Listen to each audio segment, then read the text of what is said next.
Hey guys, welcome back to Hotlap. I'm Caleb. That's Tyler. Your Motorsports Podcast. Let's fucking Let's go. go. We've We've kind been of been on eating. a sorry. We've been on a hiatus for a while. Sometimes, dude, life just gets in the way. That's the issue about being a constant creator. Um, but we're back. We are so back, and we're just in time for Melbourne, which is coming up pretty soon. Think like next week, right? I think so. Yeah. Yeah, like next weekend. That's gonna be super exciting. Yeah, because we finished Bahrain testing week 2. What, like last week? Um. Yeah. We have a decent amount to talk about since we've been away, and I think we should get started. I don't know what they're doing to Aston Martin, but it is criminal. I told you this. When we were offline. I think they're giving Aston Martin the shitty engines. Dude, It's yeah, yeah. it's fucking heinous. It's heinous. The transition from Red Bull Honda dominance, the engine manufacturer that won Max Verstappen's 4 championship titles, they went changed team colors, and now suddenly it's a shit box. The engines are garbage. How does that make it make sense, dude? Make it make sense. The You know only what thing I Lance can Stroll said Yeah, what did he say? about the AMR 26 or whatever it's called?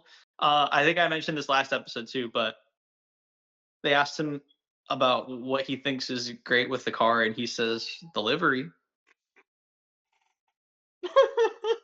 Just need to reiterate. I just had to reiterate that because it's just too good to pass up on.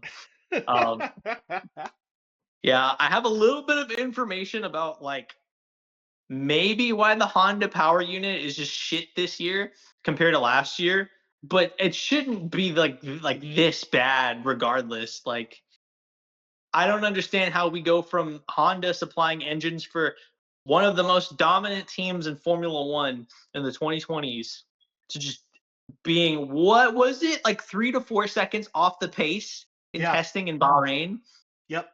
That's fucking criminal. I I'm telling you, the only thing that makes sense, and you could say, "Oh, it's a conspiracy theory. Caleb's got a conspiracy theory."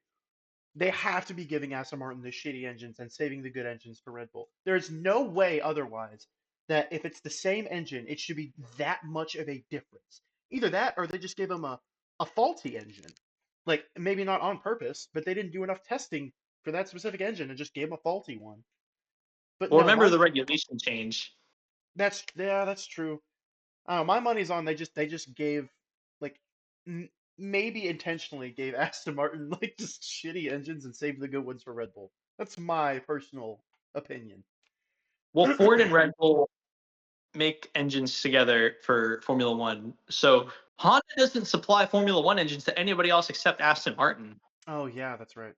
So they don't save them for Red Bull. They don't save them for anyone. Who are they going to save them to? The 24th and 25th drivers that don't exist on the grid, or like I don't. Then they No. just So fail.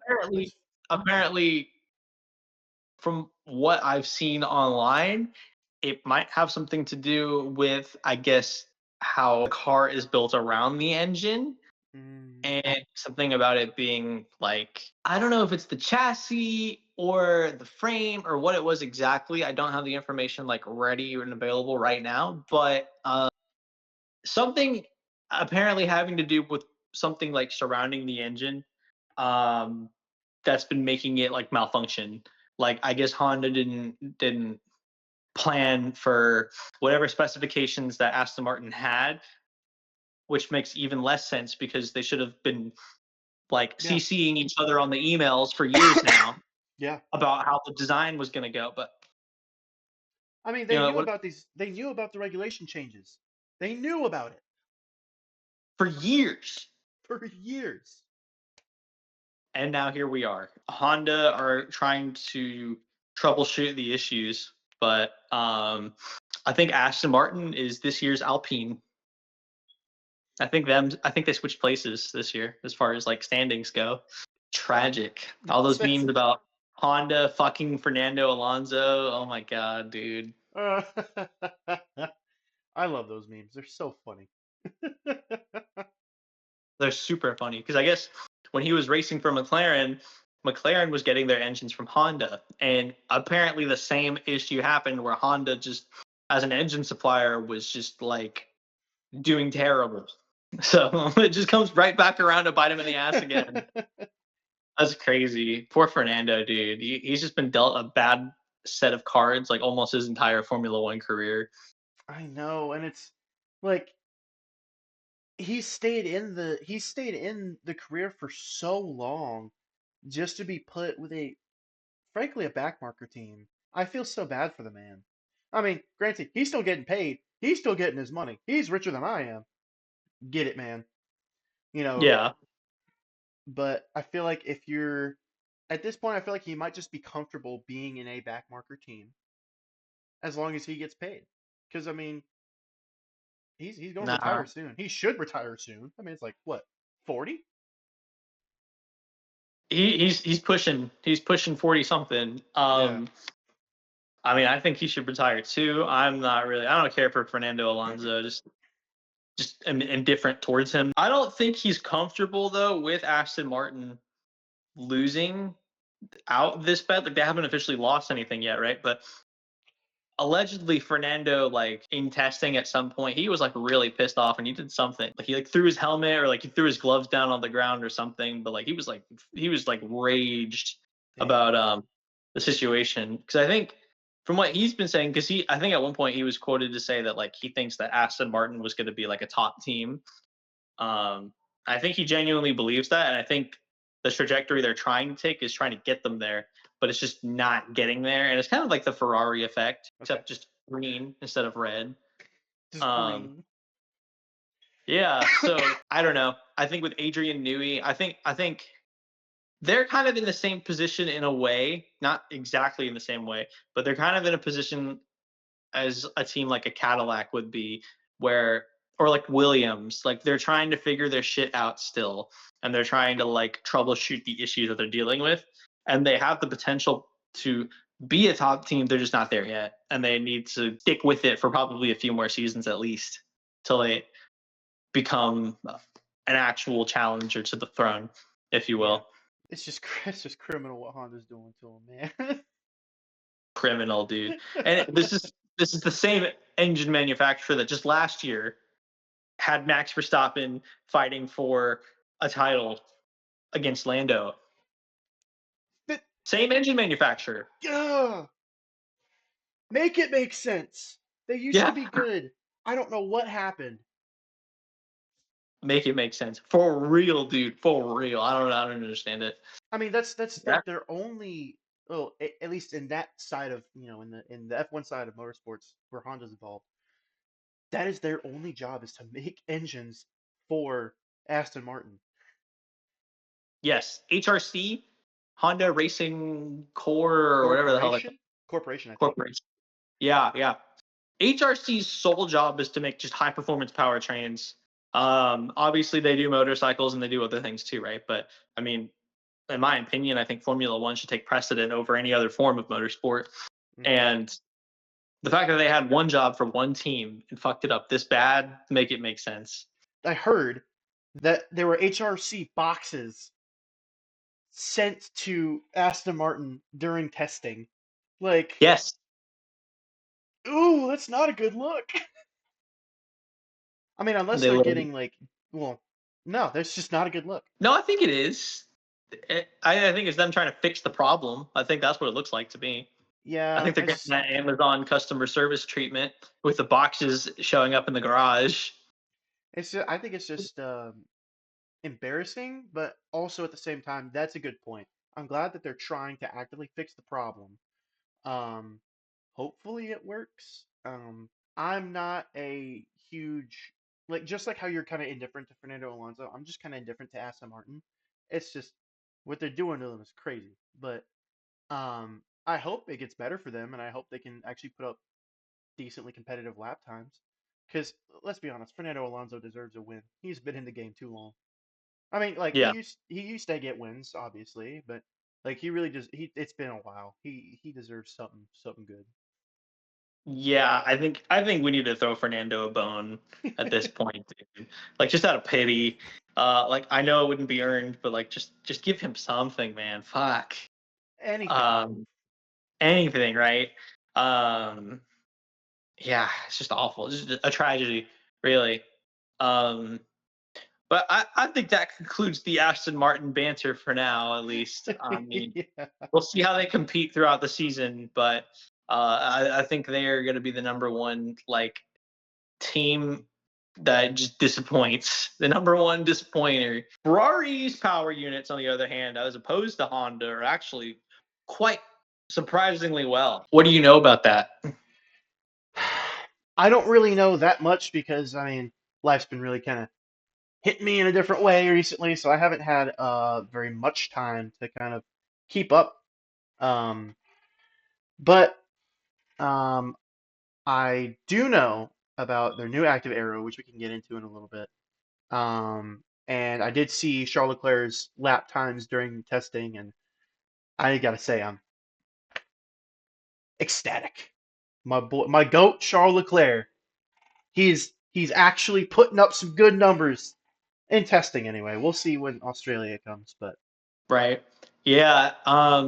There's a couple things to go with that. So yeah, first of all, when I saw that Charles Leclerc got the fastest lap time, I think a few times, if he didn't get the fastest, he was up there in like at yeah, least the top five, top three. I was pleasantly surprised for your sake about that whole thing. And Lewis Hamilton wasn't doing too bad either. That's refreshing. yeah. Uh, That's great for him. super super refreshing. He needs like Fernando. He just needs a bone. Seriously, I think there's a couple reasons why Ferrari's doing good, at least in the testing. Why they're showing like pretty strong results. I actually don't think they were sandbagging. I think they were, from what reports say, I got this from Tyrrell F1. He was basically saying that like Ferrari was kind of like closer towards their full potential when they were at Bahrain. They weren't sandbagging. It wasn't very likely that they were sandbagging. So, um, they were showing like they're legitimate, how they're going to start out. They're going to start out probably pretty strong because I was telling you this off air, but Fred Vasseur, the team principal for Ferrari, either him or the engineers or somebody like kind of recognized that because they're removing the MGUH unit from the cars this year, Yeah, there's going to be an increased amount of turbo lag and start sequences are going to be they're going to be a lot more difficult than they were previously because mm, the engines are going to need to literally like just be revving so they can spool up the turbo to get a good launch. Now, don't get me wrong though, because Ferrari still, if you watch like the footage of them, like the official like F1 broadcasting pages, like I've shown this, but Ferrari still takes a while to like rev their engines up to need to get a good start, just slightly less than the other teams. So they have that mm, at least going for them. Um, their engines are pretty strong given the new regulations. And that's shown through Haas as well, because apparently Esteban Ocon reports that like him and Hamilton were just like wiping the floor with everybody that they were like kind of testing with. yeah, Haas uses Ferrari power units too, so that's yeah. great to see. Basically, the engineers cooked. The SF25 was a disaster class. This this year, it might be a master class for Ferrari. We are so back We until it's so over. we are so back. Yeah, Yeah, I've been seeing that yeah, the engineers and the manufacturers over at Ferrari really did cook this year. And something that I saw right before we got on the air was it's like under the rear wing, it's like a little gosh, I don't know car terminology, but you know what I'm talking about. And I but do know what you're talking about. it's right behind the exhaust, I think. And Diffuser. I think it's a diffuser. see, nobody really knows what it is. It looks like a diffuser, and it looks like it helps feed the airflow to the actual like back diffuser, if that makes sense. I don't know. I don't Yeah, know car terminology. I probably should know car terminology a lot more, but I don't. But man, you gotta start learning. yeah. Got a Um, podcast with me, and for what? but I did see that there was footage of, and it shows that at the end of that little thing, you could see kind of the exhaust going up, like it's like shh, and it goes up, which shows that it's creating a little bit more downforce. With the I'm exhaust excited. fume. Yeah, with the exhaust fumes. I don't know where the hell they came up with that idea, but that's cooking. They cooked with that. They got a flippy wing. They got a They got a flippy wing. flippy wing. That's what I was about to say. Like between the, I'm just gonna call it the exhaust diffuser. Between the exhaust diffuser and the, it rotates 180 degrees. The rear wing rotates 180 degrees. We were clowning on it when we first saw it.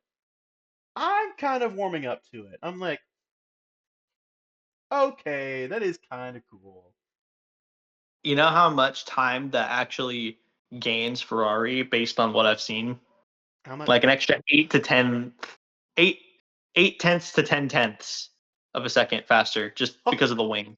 Just the wing. Not counting the diffuser or anything like that, but just the wing. Brother, we're so back. You, you might actually we might actually see Ferrari and Mercedes just like fight it out at each other's throats this year. That would be exciting. That would be extremely exciting for us because you're a Mercedes fan. I'm a Charles Leclerc fan. Dude, it'd be like the best season ever for us specifically. We're gonna cook with the podcast this season. Yeah.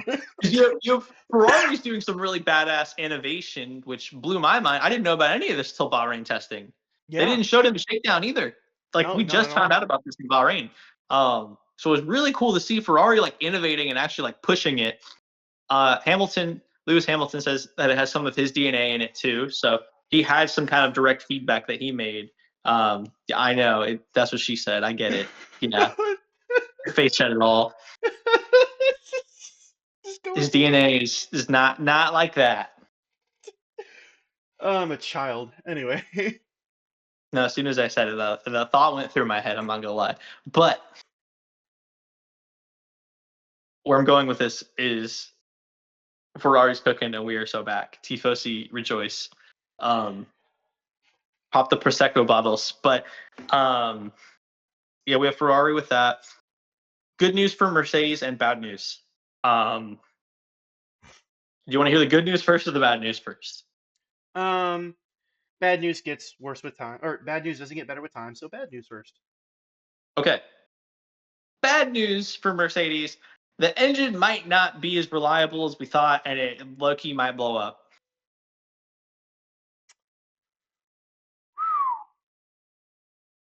Laugh it up. I see you trying to hold it back. Laugh it up. It's like when KSI took off his headband and Speed's just like, that's how I feel right now. Yeah, laugh it up while you can, dude. Listen, so Mercedes engines might not be as reliable as we thought, according to my source that is vaguely credible. Um, how unreliable, we're gonna find that out. But Alpine's Mercedes power unit did blow up in shakedown, so Man, there's that. So that's the bad news. You want to hear the good news? I would love to hear the good news. What's the good news, Tyler?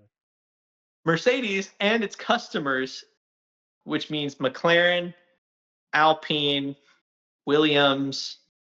That's about it. Mercedes and its customers were using the old iteration of the engine during shakedown, or not shakedown, but Bahrain testing. So they were competing with they were using an inferior power unit for the Bahrain tests, which is mind blowing because Mercedes was already like pretty dominant during Bahrain testing. If you look at the Yeah, lap times, it was George Russell and Kimi Antonelli. When it wasn't Ferrari, it was Mercedes. They yeah, were at the top of the leaderboard, like 1-2 Mercedes. So when you put the updated power unit, which may be more reliable, we could be cooking. We could be cooking. I don't know, but I'm rooting for my Silver Arrows family for sure. I love that entire team. That's why there's no George Russell number on my hat, Caleb. If you guys watched the last episode, bro roasted me because George Russell's number isn't on my hat. I need to clarify really quick. This is just off the cuff, but I need to clarify. I don't just support George Russell. I support the entire team. Listen, that I have an so AMG shrine in my room. Okay. with that conversation, I was mainly illustrating that I don't support Ferrari. I'm not a Tifosi. I just support Charles Leclerc. Might have to convert this season if they do well. I might have to full on I might have to full on become a Tifosi. Maybe. I'm not a Tifosi. I'm not. Charles Leclerc is my boy. I'm not a Tifosi. I'm not a Mercedes fan. I am. Anyways, moving on. I'm kind of scared though because McLaren is probably the most formidable threat to Mercedes as its customer. Yeah. And McLaren obviously won both championships last year, constructors and drivers. Hmm. So with the Mercedes power unit, that's literally like an X-wing engine. In the McLaren that had literally like I don't know what the hell they did at McLaren HQ, but they made it win a whole championship. So I mean, I think with the updated power unit, McLaren's on my watch list. McLaren is on my watch list this year.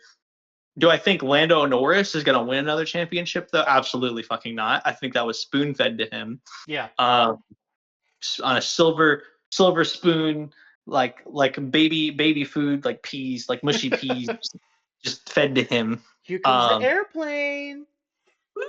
Here comes the MCL 39. But I think they're on my watch list. Red Bull is on my watch list too, with the Ford Red Bull in-house powertrain thing that they got going on. Definitely on my watch list. Do you have anybody on your watch list for this year? I mean, obviously Charles Leclerc. I am very interested to see how Arvid Lindblad deals with his rookie season. I'm definitely gonna keep tabs on him for sure. Because it's interesting to me to see a rookie first enter Formula One after going through the whole Formula, circuit, going from 4 to 3 to 2. I want to see if the pressure is gonna crack him or if the pressure is gonna make him stronger and better. Mm-hmm. And it could be just a dud season for him because, you know, rookie seasons they can either be the greatest season ever or they can be, a dud. So, Okay, yeah. as far as that, also Cadillac, I'm very excited to see what Cadillac, because I haven't really heard much about Cadillac. It's really just been McLaren. Are they gonna win another one? Mercedes, they're cooking. Ferrari, surprisingly, they're cooking. You know, not really hearing much about Cadillac. So I'm excited to see their debut season. Yeah. Yeah, no, love Cadillac. I mean, they're definitely not they're not going to be like one of my favorite teams, but it doesn't mean I'm not going to love them still in like my way, because Valtteri Bottas, he's fucking awesome. He was the reserve driver last year for Mercedes, and he's just great. And he also used to race as an official driver for Mercedes too, and quite good actually. He's very skillful. I mean, I've seen clips of him battling Hamilton like wheel to wheel in the same machine.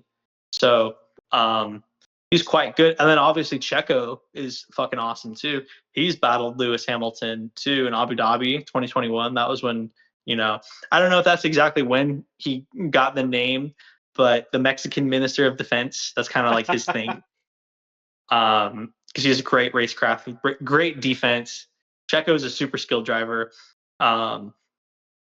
Cadillac is like, it goes without saying, they're definitely on my watch list easily, because like I think the whole, if you're in the United States and you watch F1, the people I've talked to that like meet those two criteria, they're always mentioning Cadillac. Everybody's talking, and the US at least, everybody's Yeah, talking about Cadillac. yeah, absolutely. And it's because Cadillac's it's a U.S. team, right? I mean, we have the other U.S. team. We have Haas. They don't really They're do based in the that well. UK. Yeah, they're based in the UK. Um, and no disrespect to Haas, but the fact that we have Cadillac, where it's like I don't The know how to big explain it. manufacturer, Yeah, because it's a you big have manufacturer. Haas. Haas is an independent racing team that's privately funded by Gene Haas. That's his name. He is Okay. American. That's why it's an American team. But um, one billionaire can only fund it so much compared to the megacorp that General Motors is. Yeah. Um, and the fact that we have two senior drivers instead of a senior and a junior Mm-hmm. um, shows great promise for Cadillac. It's just super easy to want to like see them do well. Yep. Guys that have been around the block, guys that know what they're doing, how to handle themselves in a Formula One car. There's no growing pains there. It's just cool. We're here to race. We've done this before. We know what to do. Let's get it. Yeah.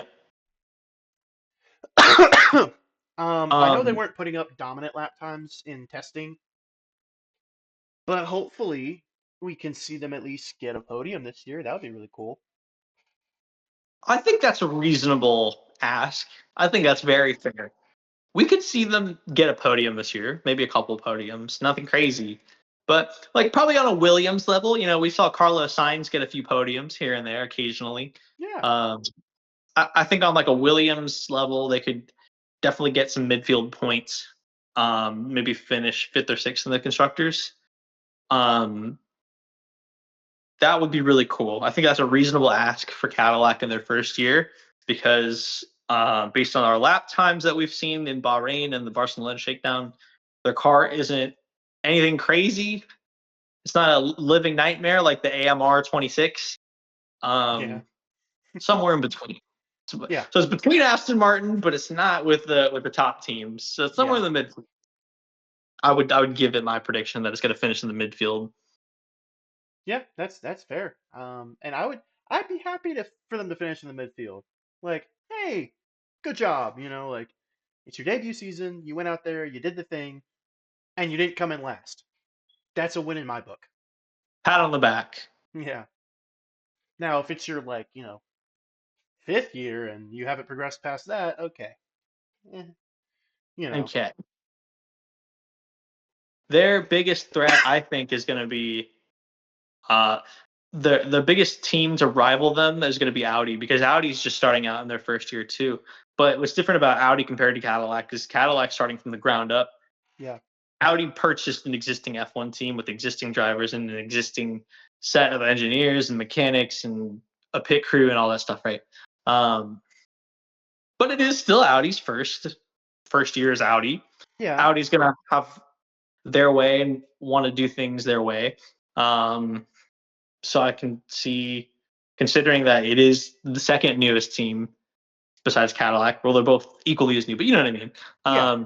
That's going to be Cadillac's biggest rival for sure. We Hmm. could we could see them duking it out. I mean, Um, maybe Hulk will get another podium this year. Man, that'd be great. Speaking of guys that need a bone thrown, definitely Yeah. Hulkenberg, bro. Yeah. Fuck.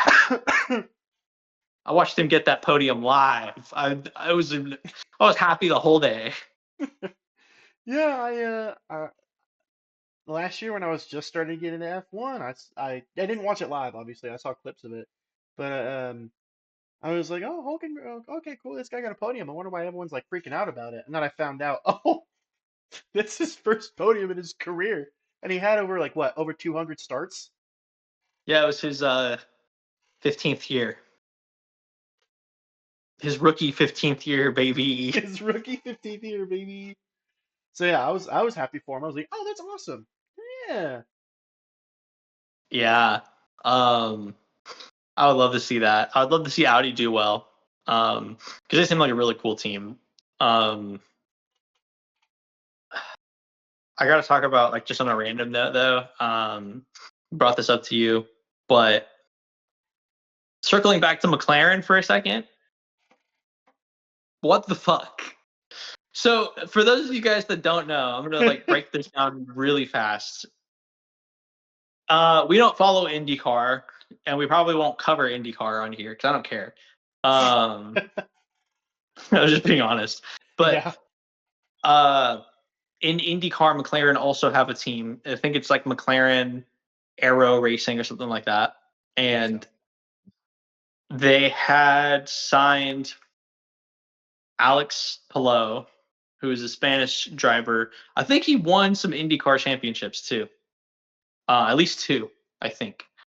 Alex Palou signed with McLaren, but he only signed with McLaren because he felt like he was going to be promised a Formula One seat moving from IndyCar to Formula One. He had that discussion with Zach Brown in private. McLaren had some really shady dealings with the whole thing, like disappearing messages and what have you. And the only proof we've seen in like the public space is that it's literally a message from Zach Brown saying, "Make sure to turn off disappearing messages, guys." So with that in mind, there's no way to prove it, but Alex Palou basically went back to his old team, which is Chip Ganassi Racing in IndyCar, because he had his reasons. But I think mostly it came down to he felt like he was entitled to a Formula One seat based on what Zach was promising him. From his standpoint, Zach was just denying it. McLaren were denying it. They're like, "No, we're not gonna give you a seat," and that created this whole like lawsuit in the UK court with Palou and Chip Ganassi Racing and McLaren. And I think I definitely side with Alex Palou on this because I'm not really like the type of person to side with huge companies. But also, like, morally speaking, from like the information I've gathered, it seems like he's in the right. Yeah. But he violated McLaren's contract because he didn't, I guess, like go racing with them or something like that. And they took him to court for it, and he lost in court, and he was ordered to pay back McLaren, I think, like at least like 1.5 million in like damages and like lost opportunities and blah blah blah blah blah blah. So Alex Palou has to come up with that money, and I think it's not cool. What I also think is not cool is talk about sore winner. We talked about I mentioned that term last podcast. Yeah. McLaren and their sore winnerness won that case in the UK court, and this morning, at the time of this recording, they fucking posted on their Instagram like a fucking like important update on the McLaren page. And it was pretty much just them quoting Zach Brown and Zach Brown saying, "I'm so glad we won this case, guys. We won. Everybody needs to hear about it. Now we can go back to racing." I just think that is just downright heinous. This is Who Zach does from that? McLaren. Who wins a legal case and posts about it like that? A company. This is Zach from McLaren. Is this the lawsuit winner hotline? Why, yes, it is. Why, Sorry, yes sorry. it is. Why, yes, it is, bro. Sorry, I had to turn on my light. There No, we go. you're good. Crazy war. What do you think about that? That that's that is insane to me that they won, and then he's just like, we won. Now everybody needs to hear about it. Like, talk about kicking a guy while he's down. He has to pay you like at least $1 million. You said 1.5 million dollars for uh, for being treated unfair. He was treated unfairly by McLaren, allegedly. Actually, not even allegedly, because McLaren won the case, so it's been proven to be false. But the guy was treated unfairly by a big corporation who promised him a seat, allegedly, and then went back on their word. And so he's like, nah, I'm gonna get what's mine. Took him to court and lost. And then they're just like, we won. Get fucked. Give us money. How it went down pretty much was like, at McLaren, we'll take you to Formula One if you sign with our IndyCar team. Alex Palou was like, oh, hell yeah, dude, and signs with them. And then the year he's supposed to like get signed to the F1 team of McLaren, Zach was like, at McLaren, we want Oscar to be our second seat for the Formula One season. Alex Palou's like, what the fuck? I'm not gonna race with you guys then. That you literally told me that you were gonna get me into F1. I wouldn't have signed with you guys if you didn't promise that. How about a lawsuit from McLaren? 1.5 million. UK court, what do you think about that? I think that's right, bro. I think that's proper fair, isn't it? And now Alex Palou is literally just shafted. Crazy work. Crazy work. Oh, So people didn't hate man. Zach Brown enough. Right. That's just. And then after all that, we won. Oh yeah, and then they posted about them winning. Important announcement, guys. We won the legal case that you know about. Important announcement. We won. We fucked this guy over, and we won, and we're gonna gloat about it on our Instagram. I feel like that might be more of like a threat tactic. Like, hey, if you try to come after us in court, we're probably gonna win. Like they probably made an example of Alex Palou. Yeah, I That think I didn't even think about that, but you're probably right. yeah, I think so. Yeah.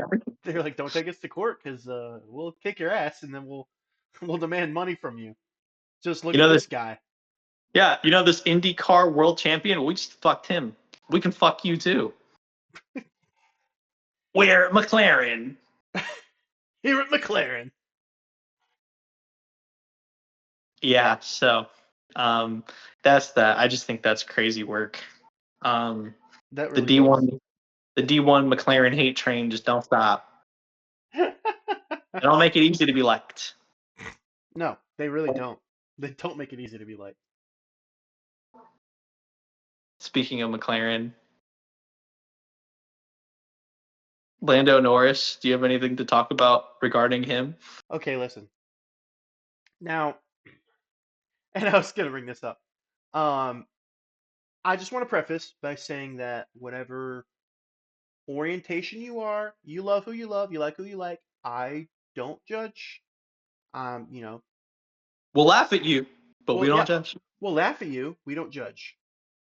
The reason he said we'll laugh at you is because I saw a few videos and I sent them to Tyler of Lando Norris acting pretty zesty in his celebration and just around the paddock and around the track. Um, That's what if people don't know what that means, what does it mean? um, like he swings for the other team if you pick it up what I'm putting down. He might, which again, if he really is like bi or something or completely, homo, fine, totally fine. I'm, totally fine with me. Good for him. Good for him. I just think it was hilarious It's because it's this, funny and shocking. Okay, listen, yeah, let's just be real about it. it's funny and shocking. Especially so there was his celebration night after he won, right? Or it was maybe the next night, whatever. He's in the club being hoisted up on someone's shoulders, and, and he's drunk, and then the guy that's like hoisting him up is like facing him, and so he looks down on him, and he starts like combing his fingers through his hair. I'm like, It's the gayest looking like video clip I've ever seen in my life, dude. And this was at the time he was dating the girl that was cheating on the soccer player for him. Yep. And they like, yeah, so he was dating that chick and he was pulling that at the club. Yeah, he was acting a little zesty, a little bit like a twink. And again, I don't use those words in an offensive way. I mean no disrespect. If he truly does, if he swings that way, good for him. I Yeah. don't really care either way, other than the fact that it's hilarious. It's shocking and funny. I mean, dude, we can't like not like poke fun at this because it is pretty funny. He Yeah. like raked his fingers through like that guy's hair, which was just fucking weird. And he did some other like shit too. Like you should like there's some other clips of him just being like weirdly zesty, and it's like what Like he's slapping guys' butts over on the track, you know, and then he was so there's this clip he's standing on the track, um, not in race uniform, he's in casual whatever. Someone's talking and he just looks at him. I need you to see my eyes when I do this because of the glare from my glasses. He's looking at this guy. He's like looks a guy up and down like that, and I'm just like, man, what? what? That's so freaky. That's so weird. I don't know. That's just strange, dude. I made a joke when we were talking about this, and I didn't even know about this until like you told me. But I'm like, wow, like Lando Norris is the first gay world champion. Like, way to go. He's so brave. He's so brave. I mean, Um, at that point, if at some point he does come out, I won't be surprised. We'll report on it, and I'll be like, "Bill, called it." yeah, he was dating that model that was. I think she was dating this guy who was I don't know what the soccer team is or whatever, but big time soccer player. She was dating him, and if you look at like the Wikipedia page from like when allegedly they like started dating, her and Lando, I mean, Yeah. and the soccer player, the timelines mix. So this Mm. model was like dating the soccer player and then also seeing Lando and like cheating on the soccer player. And then I guess she Ooh. broke it up with the soccer player eventually. Lando became world champion. Um, she capitalized on that. Get your bag, girl. And then afterwards, they broke up. I think they broke up like recently, like within like the last month or two, which I think is hilarious. Yeah, I remember seeing something like something on that where they broke up. But hey, get your bag, Queen. Get your bag, queen. No, Lando's doing this shit, dude. Not her. She's just thumbing through her money. Literally. But that's that. That's up to speed with the McLaren camp And in then Oscar, F1. and then Oscar's just in a permanent depression. He's like, man, I should have won last year. Yeah, right. Literally. Oh man, I think there's an image that sums it up so well, but there is like a picture of Oscar and behind him it says Lando Norris 2025 world champion and you just see his like Oscar's face and he's literally just like just dead inside. I mean, Yeah, no, that I sums it hope up perfectly, I think. I hope he can get a little bit more traction this year, going towards points.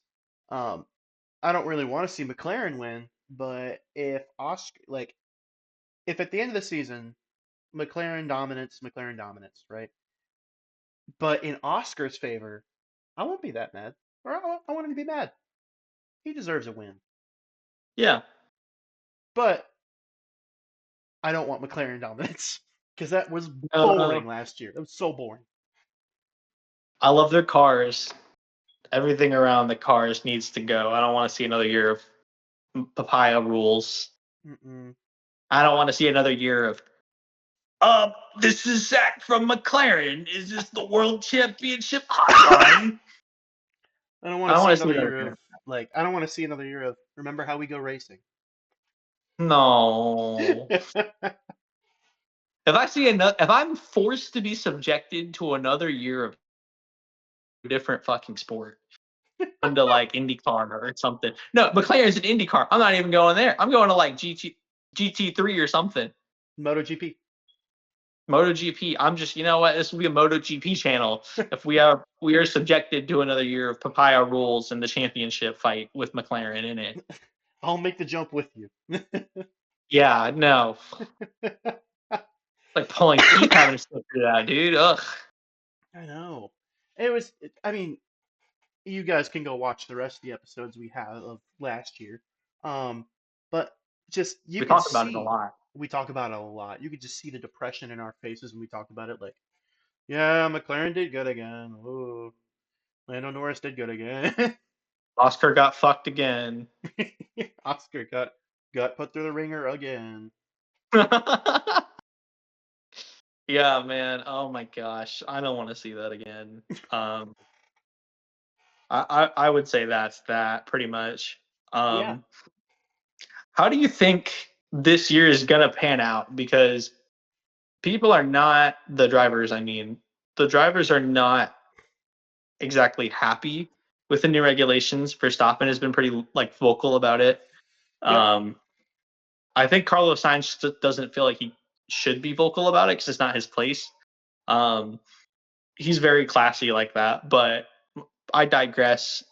So the regulations basically mean for the drivers that they can't floor it, and the I think Flavio Briatore, who's the team principal for Alpine, also said this too. But like the energy management is too complicated, and fans hate it too. And we as the fans haven't even seen the racing yet. We've just seen the testing. yeah. And Flavio is already calling it out, saying fans hate this. That's not a good look. So, how do you predict the first year of the new regulations are going to go? And how do you think by the end of the year, who do you think we're going to see if there's going to be a championship fight? Who's going to fight that? Or do you think there's going to just be like a dominance? Man, honestly, I think it could really be a toss-up.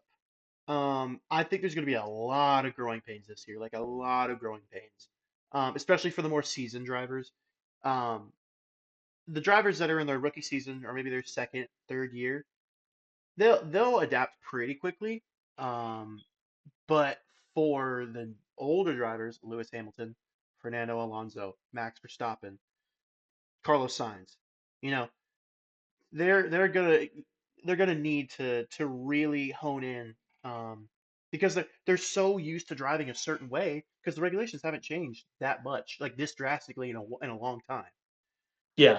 So they're so used to driving a certain way and like they know how to push the car, what to do with the car. Now with these new regulations, it's almost like a completely different game. They're gonna have to do some work to really learn what they could do, what they can't do. I think there's gonna be some oh, what's the word? Penalties this year for people breaching regulations while driving. Um, as far as like actual team predictions, I don't know. I mean, it could be Mercedes, um, could be Ferrari. Um, I think what's likely is it's going to be either Mercedes, Red Bull, McLaren, maybe. And Ferrari, of course, the four teams that are always like kind of front pacing.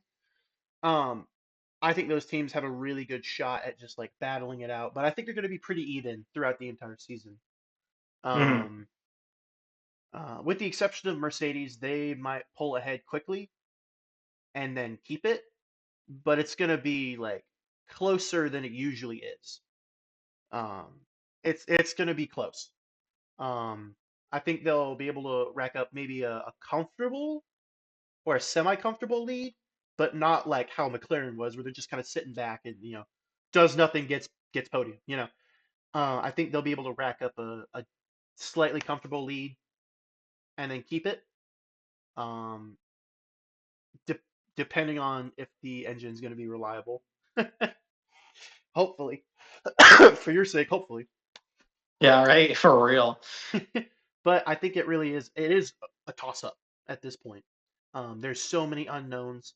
There's so many like things that us as the fans haven't seen as far as how these new regulations are going to really play out in a race. I mean, there Hmm. hasn't been an official race with these regulations yet. It's soon, but Yeah. you know. So that's kind of my 2 cents on that. But there is going to be a lot of growing pains. There's going to be some penalties. Um, and I think the rookie drivers, those within their first 3 years in the sport, I think they're really going to shine um, a little bit better, Hmm. maybe. Yeah. This is how I think the season's going to go. So I think I would divide it this year, specifically this year. I would probably divide this into a couple different classes of like who's going to come out on top, right? I think there's going to be a backfield, midfield, and front field for who's going to be fighting who. Um, Obviously, they're all racing against each other, right? But I think how we're going to probably see from start to finish this go, Mercedes is going to come out with like they're going to come hit the ground running with their engine. Mercedes is going to be super dominant until June. Why June? Because the FIA, because of pressure from other teams, is changing how they check compression ratios when the engine is running hot, not just cold anymore. Originally, they were going to do it in August, but I think they pushed it closer to June now. So, I mean, obviously, Mercedes still has 6 months to compete for when that does happen. But I think how the season's going to play out is we're going to see a very dominant Mercedes, probably a very dominant Ferrari too. Red Bull's going to be in the mix as well. I don't know how strong they're going to be because I think they were sandbagging. Verstappen is Verstappen, and he wasn't Verstappening during the testing. So um, I can kind of see it being a three-team shootout with Mercedes leading the pack and Ferrari and Red Bull kind of fighting for like the second place. Maybe Ferrari, we need to see Melbourne for me to really understand what our baseline is here. Uh, but I can totally see Mercedes leading the pack. Ferrari like nipping at the heels of Mercedes. Hamilton and George Russell, I could maybe see a championship fight between them two, the former co-drivers fighting on opposite teams. I think that would be super cool if that happens. That would be I think that awesome. would be really, really cool. Um, I would like to see that. We're gonna have to see, but given the data that we know, Ferrari is looking pretty good. Mercedes is looking good. We don't have everything we need because the teams were sandbagging, but um, yeah, McLaren could be a wild card. They're still a Mercedes customer. They just won a championship, so they have the most prize money to play with for reinvesting into their company and the R&D department for this year's car. So I think McLaren's going to be a little bit of a wild card, but it's going to be like Mercedes, Ferrari, Red Bull, McLaren, up and down with McLaren probably. Like they might just fluctuate a lot. Midfield, I think we're going to see probably Audi, Williams, Alpine, and yeah, Audi, Williams, and Alpine. And maybe Haas. I think they're all probably going to be fighting each other in the midfield. I'm predicting Audi might kind of be on the top of it, but I don't know. We're gonna have to see. I haven't really been paying attention too much to the midfield. I've been so stressed out about this Mercedes compression ratio trick thing because every day I'm on Instagram, I get like a breaking post about it, and it's just a constant back and forth with the information I'm getting. So a lot of my stress has just been focused there. But if I had to guess, I think it's going to be probably Audi taking it in the midfield, maybe Alpine midfield. No, I take that back. Probably Haas or Audi. I think might take the midfield, and then we have our backfield. Aston Martin's just going to suck the whole year. That's obvious. Yeah. Um, I think Cadillac. We could, like you said, like we could maybe see them take a podium here and there. Be really cool. Score some points. We have some great drivers, so they're a little bit of a wild card too, I think. And who did I not list? So you got Audi, Cadillac. pretty much everybody, right? I think you pretty much got everybody. I want to Like say there's. 11, I think there is a team we're missing. all 11 teams. Okay, hold on. Mercedes, Ferrari, Red Bull, McLaren, McLaren. Alpine, Audi, Haas, Alpine, Audi, Haas, Cadillac, Williams, Aston Martin. I feel like I'm missing one. No, yeah, you're missing one. Or is that? Or is that like all 11? No, you just counted on your hands. Oh, I forgot about V-Carb, and most people do. We forgot about V card. That's. I wish that was scripted. I Oh genuinely my forgot about god. him. I forgot about them. Poor Isaac Hajar. Poor guy. He's with Red Bull now. Remember? I mean, no, sorry. I meant oh my god. Lindblad and Lindblad. lost. That's right. Because I said I was gonna watch Lindblad. I can't believe I completely forgot he was a part of V Card. I just forgot V-Carb altogether. They're a nothing burger. Like I literally I don't even. Red Bull overshadows them with everything, so it's like I genuinely blanked. Holy Well, shit, that's surprising. well, they might be a something burger if Lindblad can really, put it down and excel this season. They might be a something burger. Lindblad actually seems pretty promising. I didn't mention it when you mentioned it at first because I didn't want to cut you off, but Yeah. um, I think Arvid's got some real potential. I think he's from the little knowledge that I have about Arvid Lindblad, he's actually like a pretty good driver for just being like a rookie. So Yeah. I think he's probably at least as skilled as Hajar. Yeah. Also, to your point about McLaren when you were discussing your predictions, yes, they have the most money to reinvest back into R&D, but they have the least time because Mm-hmm. if you it all goes based on points, and the more points you have at the end of the season, the previous year, the less R&D time you get um in the off season for the next season. Right. Um, less wind tunnel time, less time spent actually working on things. And that's so that we don't have one team dominating every single year. Even though it happens, right? It happens. But that's the FIA's way of kind of trying to combat that. Um, so teams like Aston Martin um, had a lot more R&D time in this off season, and they still suck. But I think that might be a money issue as well, because I mean, if you don't have quality parts, what does R&D really do? Yeah, I don't know. I don't necessarily think it was like an.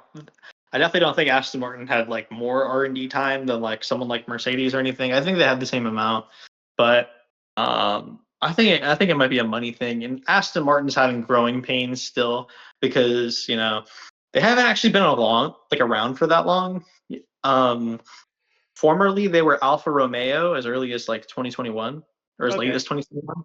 yeah, I think it was like only like a year or two after that they became Aston Martin. Aston Martin, the manufacturer, bought Alfa Romeo. So they still are having growing pains because I think they're restructuring now too, with Adrian Newey being the team principal now and Lawrence Stroll trying to like yeah. reshape things too. Yeah, I know. He speaks Epstinian. Yeah, we talked about that last episode, but yeah, he's also dealing with that. So Yeah. I doubt he's Um, around much. yeah, and then you also have Lance Stroll, which doesn't help. I mean, he's just kind of there to be there. I don't necessarily think Lance is a bad driver. He's not a good driver either. But I especially don't think that he has the skills needed to help propel Aston to a higher level like maybe Fernando does. Because Fernando does. Yeah, Um, Lance Stroll, no. So I think they're bringing on more people, but they need more time. But I think to circle back to the original point we were talking about is hmm like, I don't know, it's not necessarily like an R&D time issue. I just think it's the action of the actual R&D, if that makes sense. no, that makes perfect sense. And I agree with that point.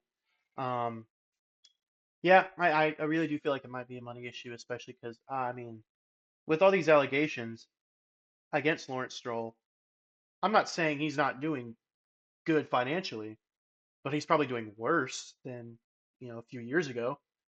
Um, Hmm. I don't know if he's being taken to court or what. I don't really keep up with Lawrence Stroll. Um, but I would venture a guess to say that anybody that might have been financially backing him in some aspects, or maybe some of his revenue streams, might have cut ties with him because of the allegations. Like, oh, we don't want to be associated with you because you're, accused of uh, going to the island. Yeah. Um, so yeah, I do think it might be a money issue on their part. And your point about Lance Stroll not really having the skills to propel Aston Martin, that's a valid statement. Um, we will hate on Lance Stroll all we want, as jokingly as we want, but at the end of the day, he's still a driver. He still has a spot in Formula One. He still drives the car enough to not crash in every race. Yeah. So he does have skill.